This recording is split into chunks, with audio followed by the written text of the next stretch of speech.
Realism, naturalism, impressionism, post-impressionism,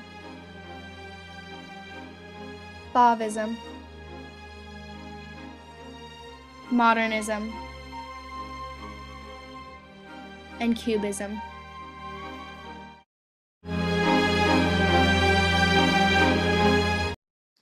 The first art and literature movements of this era was realism, which began in France after the 1848 revolutions and quickly developed with the Industrial Revolution. In essence, realism was a response to Romanticism's exaggeration of idealism and emotions. Instead of portraying the good parts of a society or an ideal society, realist artists chose to depict the dark side, focusing on reality and harsh conditions that most of the European population experienced. Realism was a complete turn from the artist movements of the past. In art, the realist artists did not aim to illustrate something pleasant, beautiful, or perfect. In their works, they also attempted to avoid inserting emotions and their point of view, and instead give a direct, accurate depiction of what they saw. They chose the ugly, the poor, the ignored, and anything in their societies that past artists tended to ignore. In literature, authors focused their stories on the middle to lower classes, and similarly steered away from romantic dramatized emotions. They saw their current society as evil, and the characters in their novels often were subjected to passions, industrial pressures, and materialism. Some of the well-known artists included Gustave Courbet, Jean-François Millet, and Honoré Daumier. Their artwork and style influenced many during the Impressionistic era. The famous literary contributors included Honoré de Balzac, Gustave Flaubert, Charles Dickens, and Émile Zola. Émile Zola and Gustave Flaubert have often been criticized for their works and ideas. Émile Zola expressed his ideas that contradicted with the rest of society in his article J'accuse during the Dreyfus Affair. Even when evidence proved the French army generals guilty, everyone still believed that Jewish Dreyfus was the criminal. In J'accuse, Zola was the first to proclaim Dreyfus as innocent.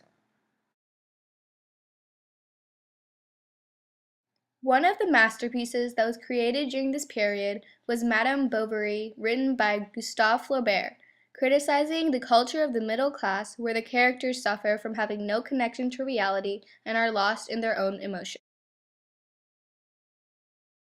Naturalism took place from the 1800s to 1940s. It used detailed realism to suggest the social conditions, heredity, and environment had forcibly shaped humans. Naturalism was a literary movement that sought to replicate the reality of everyday life. Naturalism was very pessimistic. Often in literature, characters will repeat one line or phrase that has a negative connotation.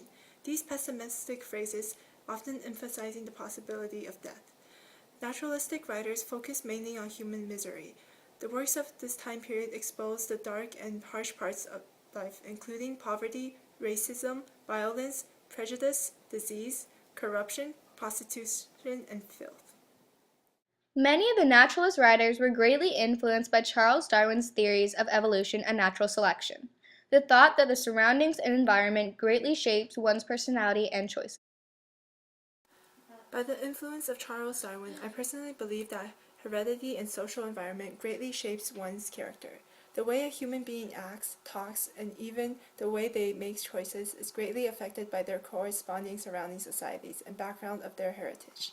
Naturalism attempts to determine scientifically the underlying forces to influence the actions of its viewers, where on the other hand, realism seeks to describe its viewers as they really are. The first new art movement of the 19th century, Impressionism, showed the scenes at a glance. The artists preferred to capture the main idea of the scene rather than the details. Impressionists were considered radical of their time for their entire new outlook on movement, poses, composition, use of colors, and play of light.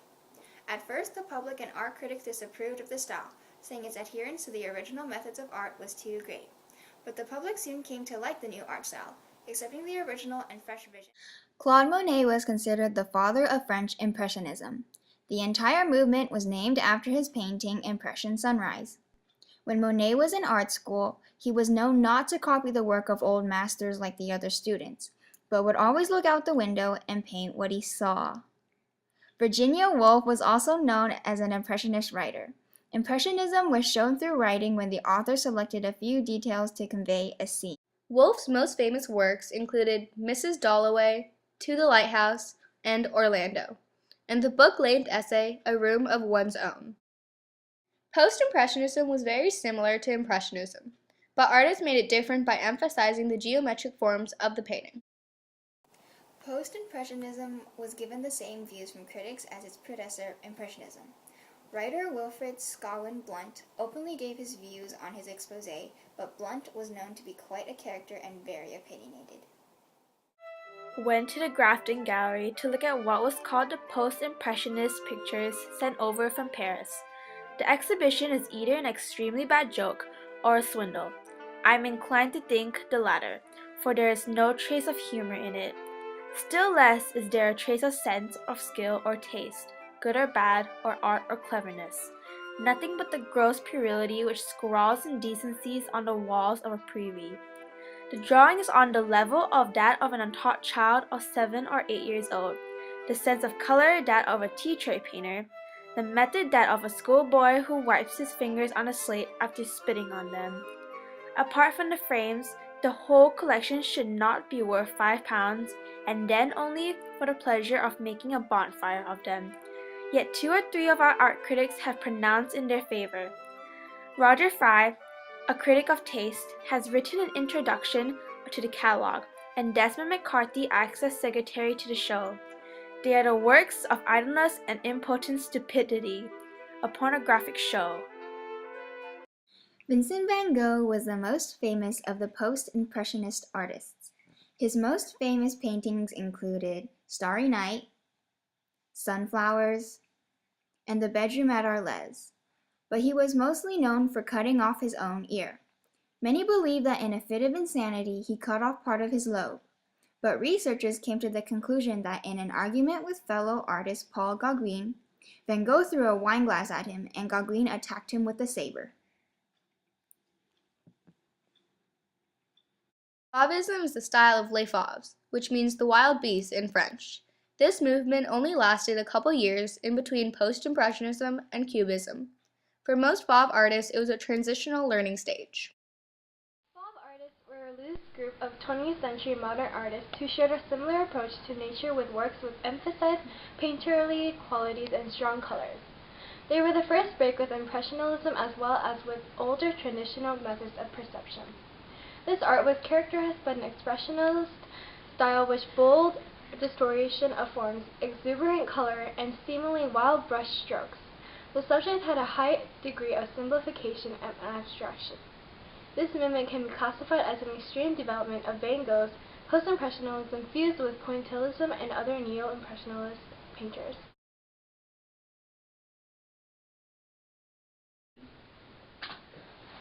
Coming soon in 2152! Your favorite art movements are going head-to-head in the biggest battle of the next century. Leading experts of respective art movements are preparing for this debate. Here's a little preview of realism versus modernism. In the mid-19th century, realism had a greater impact on society because it gave attention to the struggles of the common people. I don't think so. Modernism emerged in the 19th and early 20th century and had an impact on the Western European society. The development of modern industrial societies and growth of cities were factors that shaped modernism. But actually, modernism only reflected how society was changing. It did not produce the change, whereas realism brought sympathy to the lower classes and therefore encouraged people to rise up and revolt. I believe you're wrong. Modernism didn't emphasize the lower class, but it definitely produced change. Modernism is the artist's way of rebelling against the traditional art of the Western society. It is a way for artists to express and experiment fresh abstract ideas. Realism, on the other hand, Do you want more? Stay tuned. Coming soon in the next century.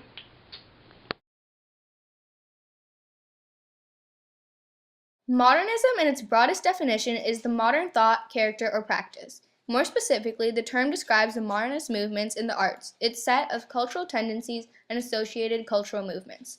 The development of modern industrial societies and the rapid growth of cities followed then by the horror of World War I, were among the factors that shaped modernism. Modernism rejects the idea of realism and uses works of the past through the application of rewriting, revision, and parody in new forms. It rejects the Enlightenment thinking and the idea of a compassionate, all-powerful creator. It also describes a series of radical movements in art, architecture, literature, and the applied arts which emerged in the 3 decades before 1914. This movement has philosophical antecedents that can be traced to the 18th century Enlightenment, but is rooted in the changes in Western society at the end of the 19th and beginning of the 20th centuries. Modernism shows the works of artists who rebelled against 19th century academic and historic traditions, believing that early aesthetic conventions were becoming outdated. Cubism, as the first modern abstract art, ignored the traditions of perspective drawing and shows many views of a subject at a time. A typical Cubist painting depicts real people, places, or objects, but not from a fixed viewpoint. Instead, it would show many parts of the subject at one time from different angles. Cubism was the single most important departure in early 20th century Western art. At the beginning of 1907, Pablo Picasso and Georges Braque rejected the idea of a painting as constituting a window into the real world. Cubism had 2 distinct phases, analytical cubism and synthetic cubism. Analytical cubism analyzed the subject from many different viewpoints and reorganized it within a geometric framework. Violin and the Jug by Georges Braque is an example of analytical cubism. Synthetic cubism moved to a more colorful and decorative style that switched from geometric to freehand, dark to light, and positive to negative. An example of synthetic cubism is Pablo Picasso's still life with mandolin and guitar. Cubism influenced several major designs and architectural styles of the 20th century.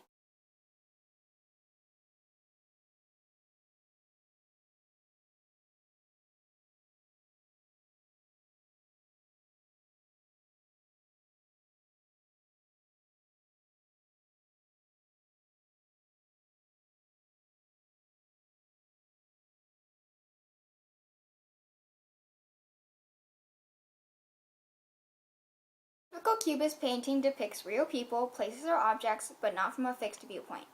Oh wow, I just skipped a line. I can do this!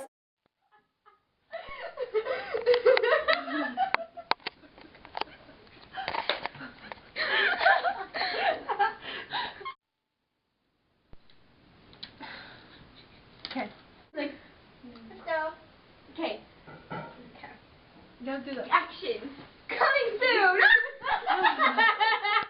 Oh God.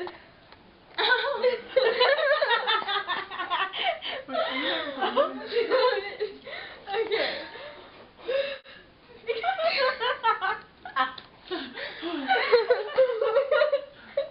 Stop it. Wait. Oh.